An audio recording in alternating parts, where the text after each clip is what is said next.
I'm about to arrive at the last free place in America where residents pay $0 for rent. Slab City, let's go! I'm gonna be spending the next 2 days talking with local residents, investigating their personal finances and businesses. Let's get right in. But when you came, how much did you have on you?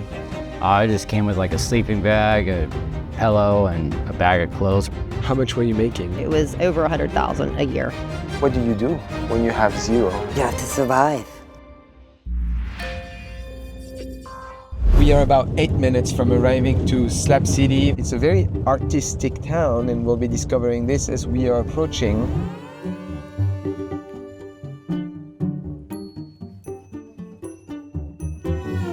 As we continue to dive into Slab City, we started to discover some very interesting sculpture. And marked our first stop to discuss with one of the most iconic residents in the slabs, DNA. He is 51 years old. He's been living in Slab City for over 6 years while spending time in and out of jail. I didn't fit in with society as far as the legal system. So I came here seeking refuge basically from what I... And over that time, you've built different... How would you call this? Is it like an art piece for you? What? Well, because this is just a survival. This is survival, okay? Thing. I mean, this is survival in a sense. As you can see, there is a whole environment here, a whole camp almost.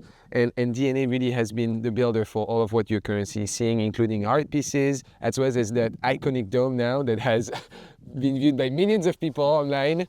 Walk me through a little bit about how was the process with building something like this? Well, basically, what I have is materials that are here in the slabs. I don't really go out to source my materials. You could say I do because I get some of the pallets from people who just got them from out of town. Okay. But most of this stuff is all sourced here. Do you offer those for sale? Sure, if somebody wants to make an offer on them. I don't have like a set price on them other than what the energy is telling me right about then, you know, when somebody makes an offer or something like that. And how their character is and how they receive me, you know, so. We say Slab City is a city in a way that has no real laws, but how is the hierarchy system in town? Can you explain a little bit more on the this? hierarchy in town? Yes, is there some... It's kind of an invisible force. It's kind of who gives it good enough bluff, I guess. I see. Because a lot of people are floating just like I am on the seat of their pants day to day, you know, you don't know what's going to happen. I see. If I ask you a little bit more specifics around the finance aspect, so you came 6 years or so ago, but when you came, how much did you have on you? I just came with like a sleeping bag, a pillow, and a bag of clothes, or a box of clothes actually. That's what I came with. That was a bit? Yeah. What was your life before coming to Slab City? Going in and out of jail because of the system. Wow. I've never really liked having authority. Did you have at some point during your life, you could say kind of a regular life, you were earning a income from a regular job? I did work a job for a while. I was a general contractor in San Diego for several years. So I had, kind of a regular job. At my peak, I had like 28 guys working for me. No way. Yeah. Well, that was like, subcontractors and regular guys too. DNA, at the time, have you had over your life accumulated any form of debt? Or you've always been kind of a debt-free individual? Well, I like to think of it as debt-free. I don't owe some big bank system other than what they can generate and say that I owe for, breathing air or something. But, I don't like to really, I like more of a trade type of thing. Okay, can you explain a little bit more on that? Well, it usually works out for me out here to have, if I see something that I like, that I need or something like that, I make mention of it and I, offer up something that I may have that they may be interested in. They don't really have or see what they wanted, or so I could trade things. And it turns out usually it works out better for me than cash would. Today, what are your source of income? How do you sustain yourself here? I do the EBT, the food card still. Okay. And I contribute to several camps around here, and they kind of just take care of me too. Okay. If you were to say, how much for you do you need per month to live comfortably in DNA? How much would it be? I don't know. I don't know because I don't really monitor it like that. Okay, interesting. Some days I feel like eating a lot. sometimes in the winter, sometimes during the summer, I don't even like to hardly eat except for like some fresh fruit and drink 3 gallons of water, or try to. So I presume, do you have any form of savings for, like, I'm going to say retirement, but that's not really the case. But how are you thinking about all those concepts to you? Well, it seems like things just come to me as I need them. I do work, for things, but it seems like when I have a need, it just manifests itself, and there's times when I'm not totally comfortable and I'd want more, but, I'm kind of comfortable right now as far as what I have. How would you rate your happiness today, DNA, from 0 to 10, if you had to put a value on it? I'd say it's like a 5 or 6. I couldn't give it a lot. Okay. What is missing? What is missing? I guess it would probably be better if everybody like kind of thought more like I do. I just can't. No, I mean, not really though. Not really. I like people the way they are too, but I see. Would you consider at some point going back to the world of Babylon, as they call it? I could not see myself going and getting a job out there. I can't see it. This is your life. Yeah, I really like it. I really like being able to build what I want to build out here and not have to call the code inspector and come check it out. I know that it's structurally, it's fine. Why should I have to pay somebody to, come tell me that it's fine? I see. And you've been having complete freedom over whatever you want to do here. Pretty close. I mean, the sheriff does drive through, and he's actually stopped here before. And which building there? I said, my mom told me not to talk to strangers. And, basically I just walked away from him because he was being friendly, but he's also trying to get information out of me. Yeah. So this has been, as you mentioned, like kind of a refuge for you, right? How have you been feeling since you've moved to Slab City and now building kind of a mini empire here? Sense of freedom, more so, and being able to live without having to, somebody just judging me right on the streets of the, Any final words, DNA, that you want to share with people who are going to watch this? Starting up here in the slabs, you kind of, if you go out and you do community type things, you build like a social credit, and people tend to look to you and respect you for that. When you're doing it for everybody, you're not just building something for yourself, you're building it for everybody, and you're thinking about other people when you're doing things. People will respect that. I mean, really, when you're down and out and you don't have anything, but you have good friends, you're usually okay, So I invest in my friends.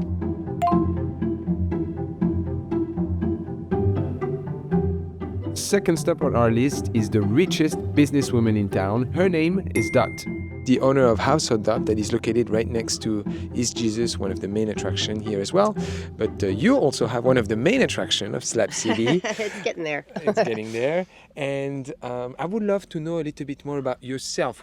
How long ago have you been in Slab City for now? I got here about 5 years ago. And before that, were you pretty much part of the Babylon system, as they call it? Or what were you? How was the living condition? Kind of. I had already kind of given up on my previous career and gotten on the road and was doing more of like a nomadic lifestyle, trying to get a little more freedom and get out of the rat race. I raised my kids and things, so I didn't really need a large career anymore, right? I could do something more simple. Getting here, I found that the low cost of living and the amount of tourists that come through, it puts me in a nice little sweet spot here. As you will see in a little tour that we're going to have with Dots right after, you've expanded this place incredibly. Yes. Where have you been able to find all of the trinkets or items that you have for sale?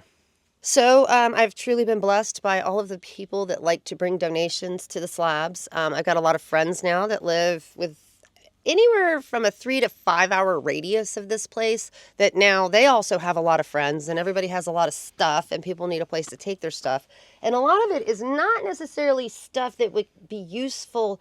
Like some of the Goodwills and stuff don't even want this stuff. It goes in their dumpsters. So this is really a place for stuff to come that would ultimately end up in a landfill. Yeah. You know what? Let's go on the tour where we continue our interview together. Let's do this here. Let's rock and roll. This is where it all started, inside this trailer right here. And it was just the fridge the creepy fridge. The rest of it had a little gift shop and a handful of little arty things. But this now is all bones all the time, and yeah, quite a delight for people who like bones. But the bottles come from the bars up in Palm Springs. One of my friends works at one, and even in Bombay Beach, a lot of bars, they can't recycle, I don't know why, a lot of the liquor bottles. And so they just chuck them in the trash. And then, I mean, as you have probably seen, bottles are a commodity out here. You can make a bottle wall, a floor, a whole house if you want to. So it's a duck.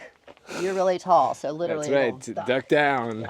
Okay, and this takes you into my bastardized doll collection that needs a good cleaning and dusting, obviously. And then the book collection. Wow. It's not nearly as neat as the library. Speaking of the library, we checked it out for ourselves.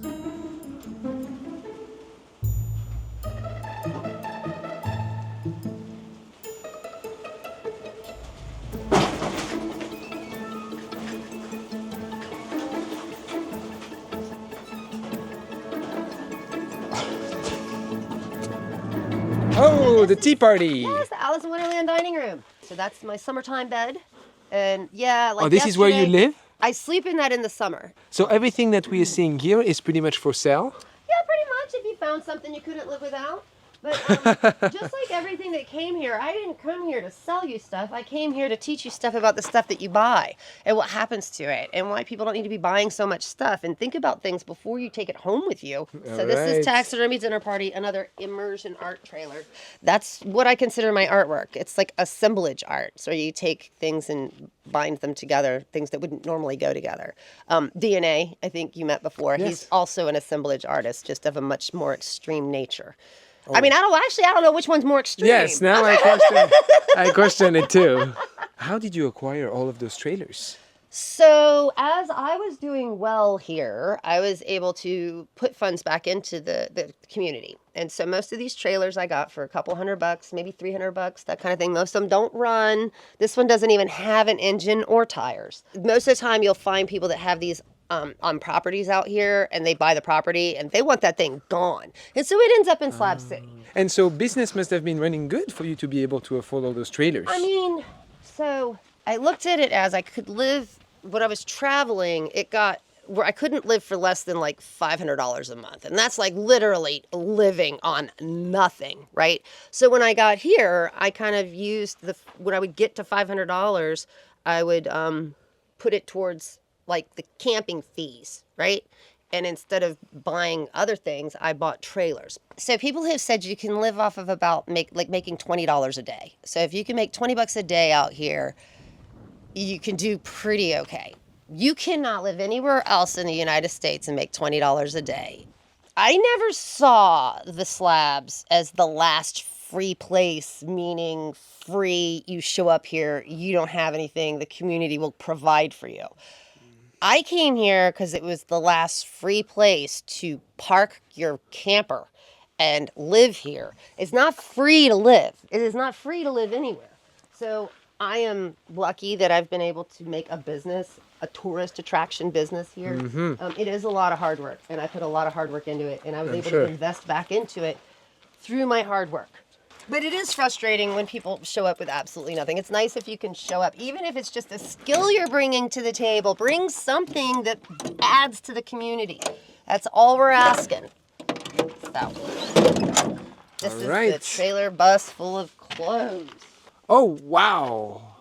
And anybody can come. Pretty much. Dots, if you were to say monetary about how much are you able to make of your business today, what would you say? The number I tell is about $300 a month. Wow. No, it's not very much money. But you got to work it out through the whole year, too. So, like, you can't just think about this time of year when there's people running around and, you know, giving you a little bit here and there, right? You got to think about during the summertime, 4 months that we You go stay through. here during the summer? Oh, yeah. And not a lot of money comes in during those times at all. So you gotta look at it like a real business. I mean, that's what I did when I came here. Like I said, I don't know what everybody else is doing. The Ponderosas and the Mojos and the other hostels and things, they're probably living the same way. It's like you do as best you can this time of year, get it all you can, work your ass off, and then easy sailing through the summer. Well, hot, easy sailing. Oh, that's fair. So are you solely relying on the income that your business generates? Yes. Oh, yeah, 100%. Yep. But what about food stamps? Oh, yeah, I mean, of course. But that should Okay. be just a given to everybody's situation. Yeah, But that's yeah, fair. you do get the food stamps. So between the 300 that I make and the 300 that you get in food stamps, That's it. it's not bad, man.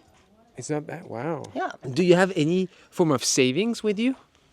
Nope, not really. Just the fact that I have a whole lot of stuff that people like to buy all the time. All right, let's have a look at your gift shop. Inside here. So I do use jars and things like that, and then I've got things you can put in the jars, little crystals and teeth and things, and then I've got all sorts of resale jewelry. People love that. I make the keychains, and then I make, just anything that shows up that can be made into something that someone else might want. How would you rate your happiness dots from the life that you had before to the life that you're in today? I would say I'm definitely happier here, more so than I was with the type of career that I had. It was I was a business systems financial analyst. Just think about it. It was terrible. How much were you making? So like I've said, I lived in Ohio. So if I would have lived someplace else like New York or Los Angeles, it would have been much higher, but it was over $100,000 a year. And but I had a mortgage, I had kids, I had tuition for kids. It was expensive to live in an expensive town. And I was terrible with the housing market. Do you have a monetary net worth? No. I don't even want to gander on what it might be. It's not about the money anymore. It's about survival. What are some of the words that you would want to share with society that, especially people that are trying to thrive towards accomplishing, monetary goals? Like if you lose your attachment to your material items that are money and are value, you become more free. You become more able to just let things go. It's not as important to you to have so much stuff if the stuff it doesn't have a monetary value. After speaking with Dot, we got recommended to stay at one of the local hostels. And so here was the accommodation for the night. It's a 2-bedroom accommodation here. A very nice bed with a pillow. And then if you come over, you will find that there is a hole on the floor, but that's kind of the way things are. Well, this is going to be my bed here. Nice, kind of a unique experience for sure, to say the least. I mean, I like the color blue, so I guess I'm served with it. Oh, what is this? Oh, well, it's closed. I think normally that's the bathroom, Oh, yeah. but I don't think that's functional. Right. So, yeah, exciting to see how all of this... Yeah. I don't know what to say, Alex. Yeah. Only the best. Only the best. As we transition into the morning, we had a discussion with one-of-a-kind resident. This is Tomahawk. She is 54 years old and at the early age of 7 was abandoned with her 2 younger sisters at the top of a building. All throughout her life, she had to fight for survival, which ultimately led her to Slab City, where she's been living for the past 8 years. But before that, she had a regular life. I was a cook back home. I drove my van all the way out here, and when we got here, it went south. What happened? My friend got on drugs, and on some pretty bad ones, and he thought I was conversing with people here in Slab City against him. He decided to pack up and leave one night at 3:30 in the morning and just hitchhiked home. Wow, I see. I left my job and came here. So you had a full-time job? Yeah, Oh, you I was a cook. You were living a regular life, you could say? Yeah. Wow. I made like $900 a week. Most weeks it was 88 hours I was working. I'm a pretty hard worker. Okay. Got here and my boss calls me up and asks if I was coming back. I said I was going to come back, but everything got sabotaged. And I never ended up making it there, and he closed his doors.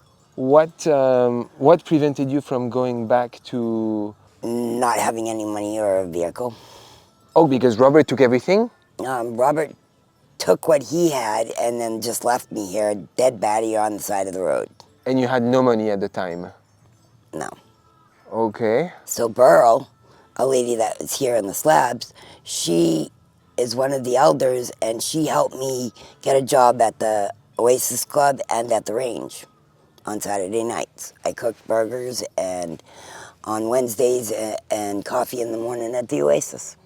Very nice. So those are businesses that are currently running here in Slab City. And so were you receiving financial compensation On for those that? tips. Only tips? Only tips. Oh, so you were not earning any money pretty No, much other that than was tips. for the Oasis. Wow. And so how much were you able to bring when you were working there? I don't know, 10, 20 bucks. Oof.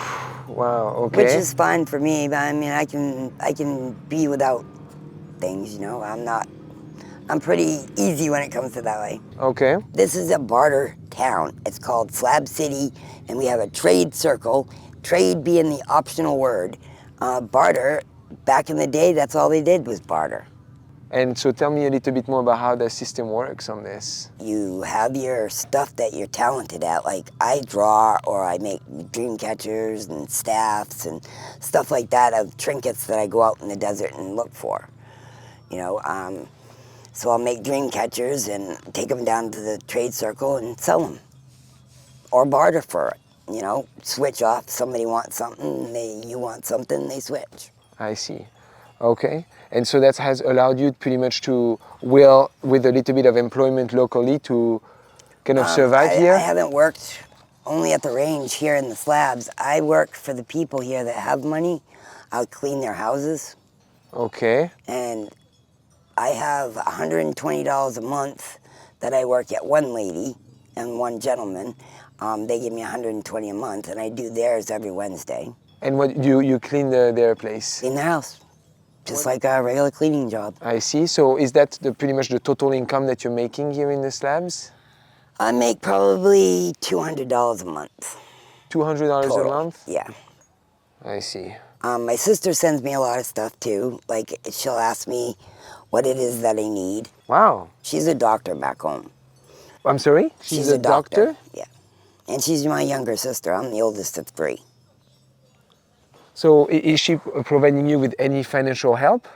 She does some. Like, she sent me 25 bucks the other day. She sends me 50 bucks some days. It depends on when I need it, if I need it. I see. So today, Tomahawk, if we were to look at the money that you have, how much money would you say you have? Now, none. Zero. Zero. I've spent most of what I make this month, last month, and part of the other month, 3 months of trying to save up to go to a Kid Rock concert. Wow. When is that?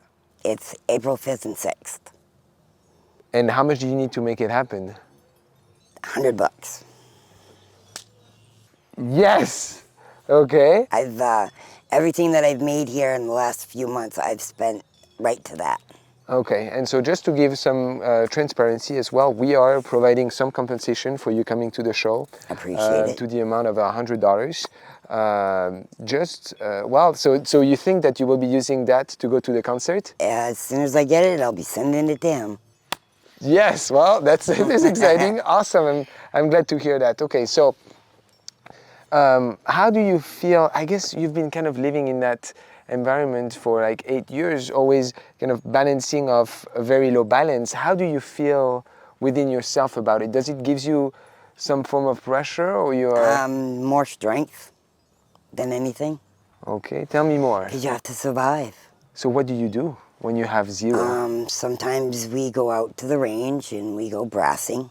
We get the shells and stuff that they shoot, and we bring it back and we recycle it at the recycling centers. We collect cans, bottles, shit like that.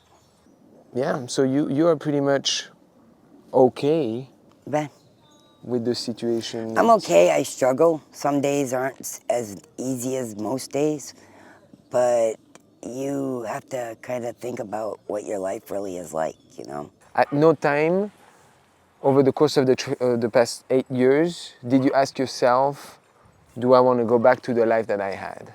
My life here is my life here.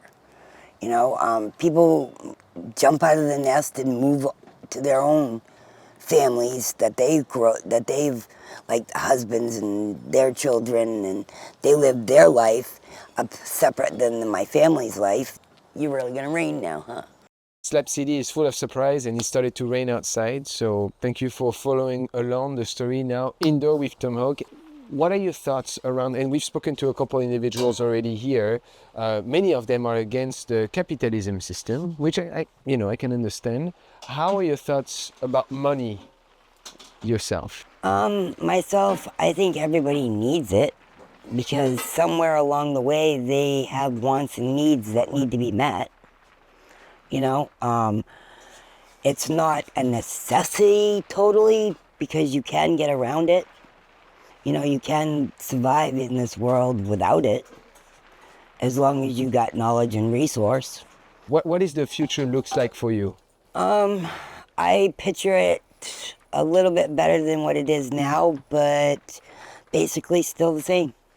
Do you have anything that you would want to say to someone watching that you would want to voice? Love who you are, take care of yourself, work hard, and have no regrets.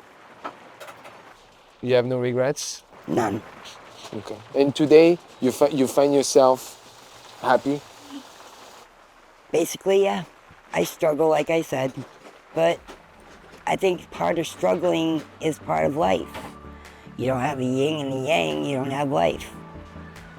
Well, guys, such an interesting perspective from Tomahawk here. A very generous personality, definitely, and a very good energy to yourself. Thank you. I appreciate the fact that you open up with us about a lifestyle that is unknown to the very, very vast majority of the population in the Babylon world that you are mentioning earlier. Guys, I appreciate very much your time for following along. We'll have other stories about Slab City and its citizens, as well as some of their finances. So follow along for some of the coming stories. Until then, we'll see you next time. À bientôt.